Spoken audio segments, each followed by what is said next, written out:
So welcome to the MarginBusiness Digital Entrepreneur podcast. Another day, another podcast, another amazing guest we have here, John Li from PickFu. John Li is the co-founder of this amazing company, which later on we will dive really deep in what they're actually doing, because from the name, or I would say maybe from the name, most of you know the company, but who don't know it will know it later on. Please, John, tell us a little bit about yourself, about where you're speaking with us today, and then we can slowly take it from there. Sounds great. Omar, thank you for having me on. It's great to chat with you. So my name is John. I am based in California, near San Francisco. My background is in software engineering and product development, like software project management. So I started my career at Microsoft a long time ago, working on really low-level software things, became a product manager there, and then have been an entrepreneur for over a dozen years. Wow. Okay, that's a long time. So PickFu as well exists since that time frame? So that's funny. Like PickFu has existed as a tool for a very long time, about maybe 10 years or maybe even more. This was because my co-founder Justin and I built PickFu as a tool for ourselves when we were building a different business. So we were building another business. It was two engineers. We were building a website, and we would always have these debates, these decisions, right? These micro decisions that we had in our business about what headline to use, what headline, what design, should the color of the web page be like this, design be like this. And, being two software engineers, we didn't have a design bone in our body, right? And there's just two of us sort of butting heads trying to come to this decision. Asking for feedback from friends and family was getting challenging because we knew, number one, that they're unbiased, right? You ask your friends and family for feedback, they're always going to say it's beautiful. And then eventually they get tired of giving you feedback. And so we built a tool at the time to replicate going out to a bunch of random strangers and asking them for unbiased feedback about a couple of different design options. That tool was PickFu. Fast forward over the years, we were still working on our main business. PickFu started getting a life of its own among a couple of different industries. And finally, a couple of years back, when we started growing in the Amazon FBA industry, that's when we really focused our attention full time to PickFu and said, "Hey, this is a tool that provides a lot of value for people who are selling online. Let's grow this and make it the best tool possible for them." Okay. So you haven't been in the Amazon FBA space before, right? No. I'm not my co-founder is not a seller. We actually have a policy that that no one on our team has businesses that are in the industries that we serve, because as a platform where we see a lot of pre-production creatives, there is a conflict of interest in terms of, and like we have a lot of Amazon sellers saying, "Hey, do you sell as well?" And I would say, "No, you don't want me selling because there's just way too much visibility. It's not, so that's our policy." I understand completely, and I think it's quite fair because you have software, you have you could take advantage of everything. It's like insider trading almost, if you see it this way. Yeah, it's very interesting. Yeah. So when was this turning point? When you saw like, okay, we got something here which is very, very good, and when was this turning point in your career?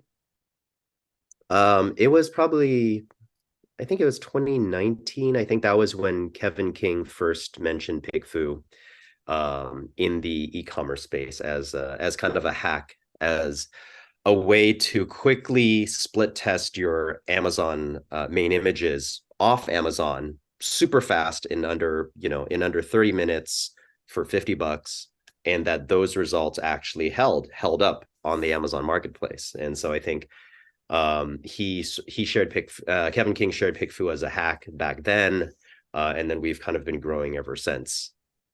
Wow, I think it's about the time where I as well myself heard about PickFu, and we used it as well for customers. We use it for customers, and it's a very, very, very easy process. Later, I think later we in the stage we will come to the exact process how it works, because it's there is nothing, I think nothing easier on the market as PickFu at the moment. What was your biggest challenge? I mean, with software, with SaaS company and software and all that stuff, there come big challenges. Can you tell us a little bit about the challenge that you had with the software? Yeah, I think the biggest challenge has always been making a complicated, I think the biggest challenge with software in general is making a complicated process easy enough for anyone to be able to use. What we're trying to do is to take, what we're trying to do is basically to take the entire process of what consumer packaged goods like the CPG companies have with their consumer insights teams, external market research consultants, and like consumer panels, and try to shortcut that entire process with software. So there's a lot of moving parts. One of our biggest challenges always is making sure that the quality of the panelists is meets our bar. Because what we do with PickFu is that we are actually tapping into the same consumer panels in the world, 15 million and counting panelists that we're able to reach, the same panelists that Procter & Gamble uses for their internal studies. But the problem when you touch those panels in software, whether in software or using a market research agency, is that there's a lot of people on those panels who are just there to game the system. They're there to give gibberish answers. They're there who they're not paying attention to these polls and these things that you're asking them to take a look at and provide feedback on. So sort of setting that quality bar really high, it has been both a challenge and something that we've embraced and feel like we've done a really good job with. I think so as well, because the software is very well known now and has quite a few reviews and speaks for itself, I would say. I'm looking at the international market, because I know that you're as well very, very deep into a lot of with aggregators, with different larger companies, larger sellers. So when you look at the market, I know you mentioned that you don't sell, but e-commerce in general, what do you think? Where are we looking? Where are we going in the next few years? Like let's go to 2024. What are your plans, or what do you think is going to happen in 2024 with e-commerce and the whole let me give you a little background. Because of 2021, the aggregators, 22, 23 went down completely. So how do you think 2024 will look like? Talking to customers, I am hopeful for a rebound in 2024. That I think that 2020, like end of 2022 and 2023, I think really squeezed out a lot of poor operators in the space. Right. I think that the 2021 heyday of the aggregators, it led to a lot of almost too much money in the space, led to a lot of sort of sloppy operations. And a lot of those, I feel like we've seen a lot of those have been weeded out in terms of companies being forced to tighten their belts, reduce spend, become more efficient. I think that if you're operating today, and if you've gotten through the past year and a half of operation in terms of tightening your belts and improving your operations and improving your efficiency, now is actually a great opportunity ahead, where there's probably fewer players in the space. Your operations are more efficient. There is much more opportunity to now look back at your business and figure out where you can start investing to expand your business, assuming like macroeconomic trends are not outrageous, right? But we are not all of that. Like we have to play the hand that we are dealt. Sure, definitely. I think this is a good prediction, and I think the same. It's 2024. We should go up. There should be like an easier way to make money on Amazon. US definitely, because US is very the entry level is very high, and it's a bit dangerous, I would say, if you go with limited funds now into the US, and that's why I always emphasize and ask clients if they don't want to look to other marketplaces where the entry level is lower and where they can sell easier and they won't burn their whole house down into PPC. That we've seen that as well. Like talking to customers that they say that the U.S. market, we've been hearing the U.S. market is so competitive now, right? Yes. And so we definitely hear our customers thinking about and actually actively looking to move to sell on other Amazon marketplaces as well, like outside of the US, because they just see that there's better opportunity there, right? Like lower bar, less competition. I mean, but obviously they have to be mindful that when they are moving international into other non-US markets, localization matters. Like it's a different set. Definitely. It's a different set, right? It's a different customer set. It's a different target buyer. And so you need to adapt your listings, your products, everything to that target buyer. Definitely. Then there's other factors which come into the game. That's definitely true. Because my question as well for this is, because you have the software and you understand which customers obviously using it. When you, I'm not sure if you are able to give us a little bit insight into the data, but when you see people asking for example, logos or products or anything of that kind, do you see more brand related products than just the generic products requests? We see a lot of both. So we have all kinds of sellers using PickFu, and I know sellers know us for split testing their main images, right? Like that's like a very effective way of using PickFu. And so we'll have very generic sellers. Like we have a lot of sellers, let's say, who are not in the US, but selling to the US market. Like, so let's say sellers in China, sellers in Mexico, and so on, they are not the target market, but they are selling a generic product into the US. And so for them, we see they're not focused on brand as much. They're just focused on optimizing that main image. But we have a lot of US sellers, particularly, who recognize that brand matters, right? And so for them, we see a lot of usage earlier in the process where they are testing brand logos, brand promises, like the design of the actual brand itself, product packaging, testing out different claims and doing things like product sourcing, trying to decide which products to actually sell on Amazon. So they're pre-testing on PickFu the types of products that they are considering listing so that they can improve their chances of success when they actually go and launch that product. Okay.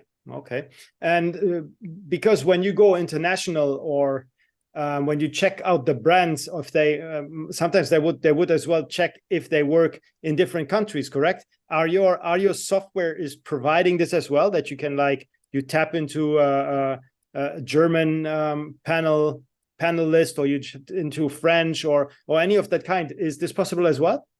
Yes. So we have expanded in the past year to expand our panel outside of the US. So previously it was only lists. But because we were talking to customers and they were saying, hey, I am also selling in Canada, I am selling in the UK, I am selling in Germany, we actually expand our panel to provide country level targeting to Australia, Canada, UK, and Germany at this point. So if you are selling in any of those countries, you can go to PickFu and choose a panel from those countries. Now, of those countries I mentioned, most speak English, but German speak German, right? If you're selling in Germany, what we do is that we only target native German speakers.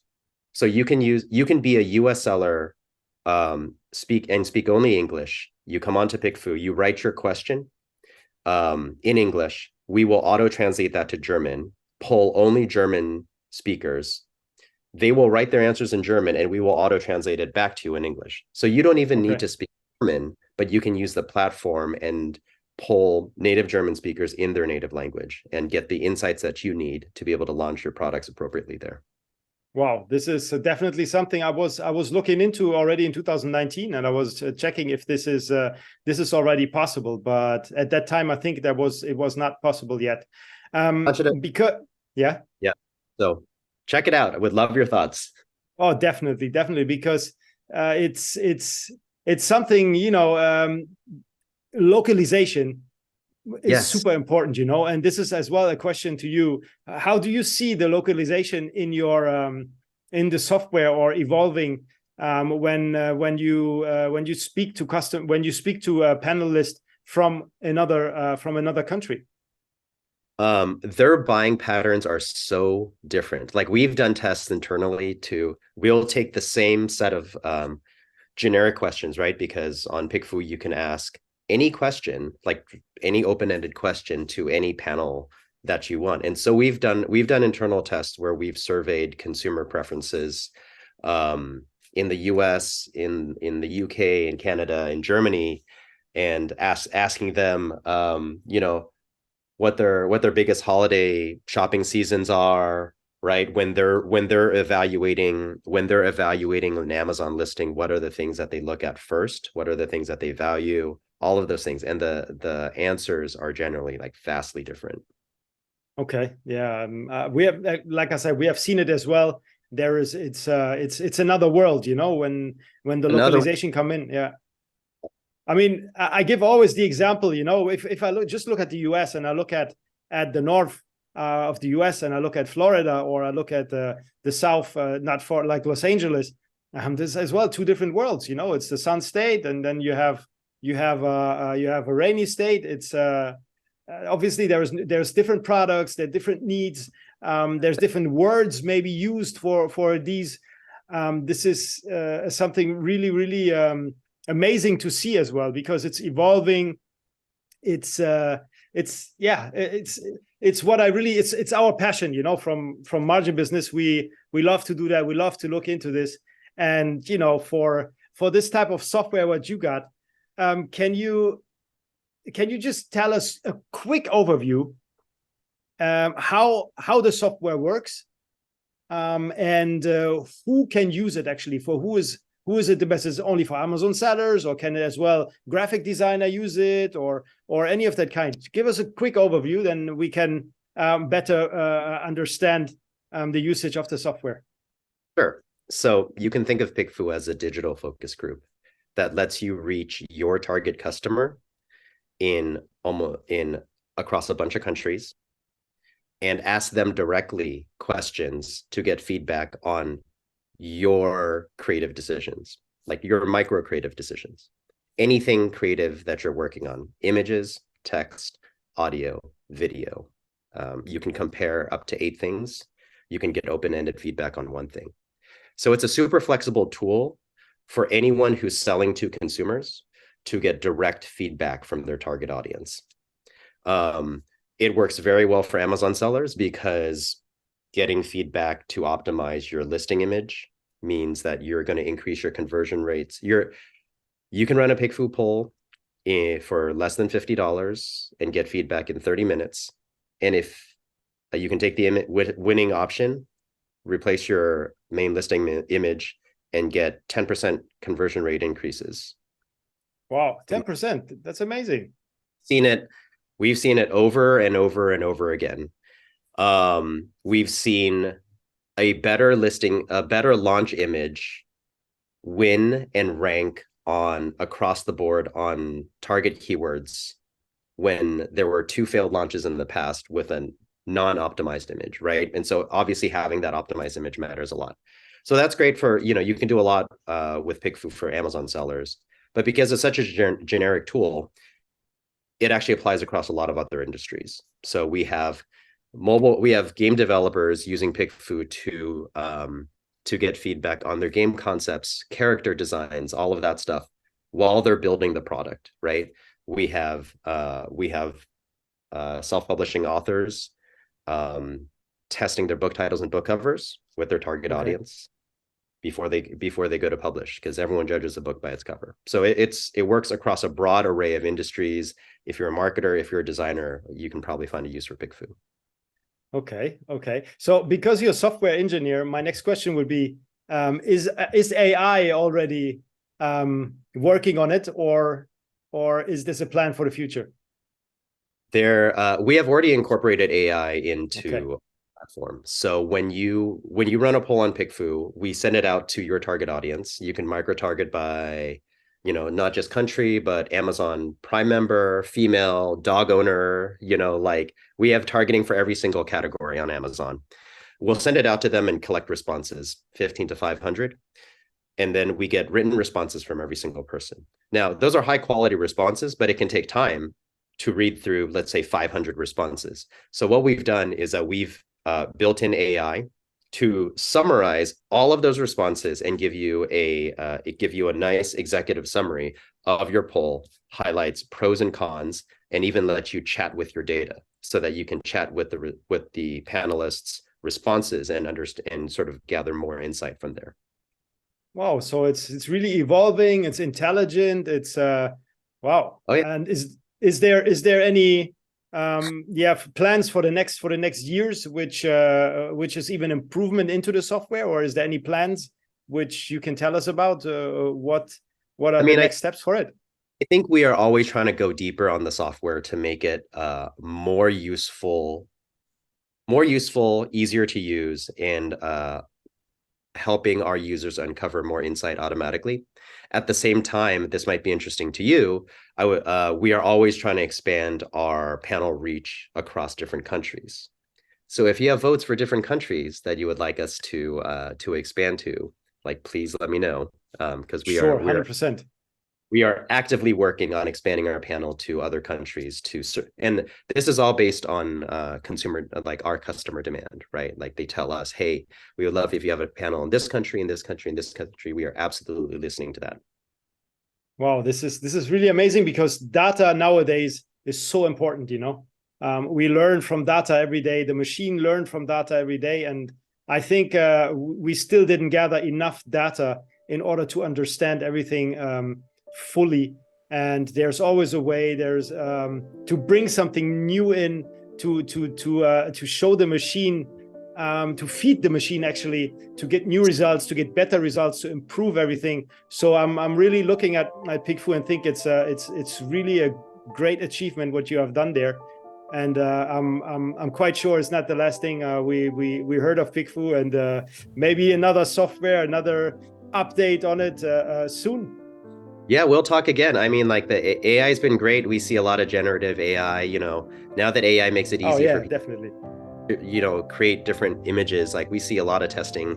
You create images on AI, test it on PickFu with real people, so you know what's going to actually work, right? Exactly. We're excited for the future. We have a lot of things that we're trying to build. So would love to talk again and share some stuff with you. Sure. Just give us a last quote or a message to the world. That would be amazing if you could do that for us. Sure. I think that every person who is running a business should really remember to test before you invest. That is what we are trying to. We think every business would do better if they test early, test often. Definitely, I can confirm that. So don't put the testing away. It's super important to do it, really. John, thank you so much that you have been here with us today. If anybody wants to get in contact with you or test the software or anything of that kind, where's the best to contact you, or your website? Yeah, you can just go to pickfu.com, pickfu.com. You can find me on LinkedIn. Pretty easy to find. If you have any messages or questions or anything, happy to help out. Amazing. That's great. Thank you so much for your time. Hope to speak soon. Thank you, Omar. It's a pleasure. All the best.